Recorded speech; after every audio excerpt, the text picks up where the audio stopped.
sfântă, ce de Domnul e trasată, să luptăm cu râvnă mare, până Domnul va veni, căci prin orice încercare, doar luptă vom birui.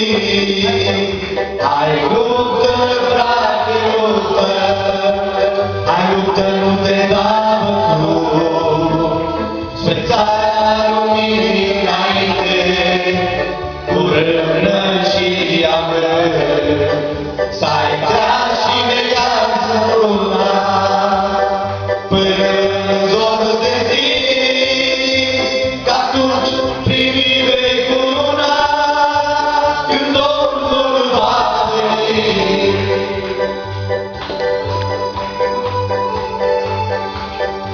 Slăvit să fie Dumnezeul nostru!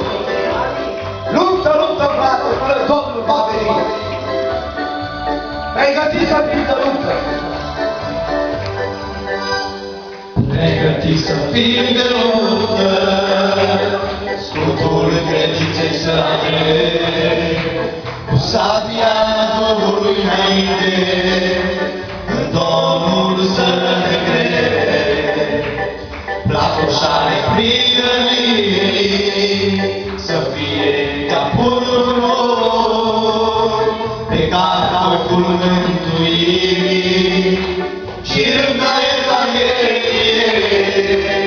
Hai luptă, frate, luptă, hai luptă, nu te da bătut, spre țara luminii înainte, cu râvnă și amăr, să ai tras și legat într-una, până în zor de zi, că atunci primi vei cununa, când Domnul va veni.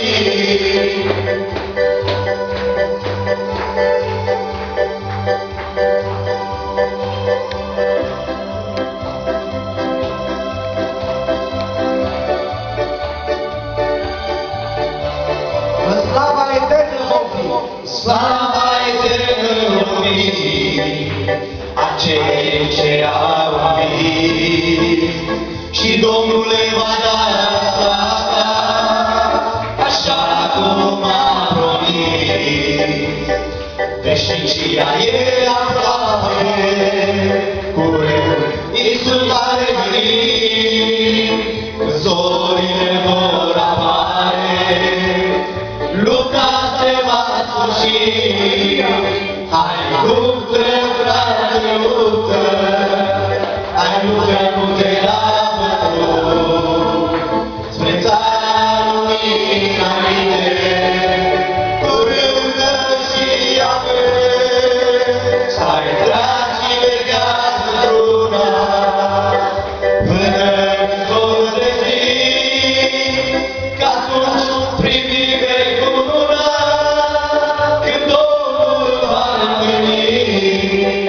Hai luptă, frate, luptă, hai luptă, nu te da bătut, spre țara luminii înainte, cu râvnă și amăr, să ai tras și legat într-una, până în zor de zi,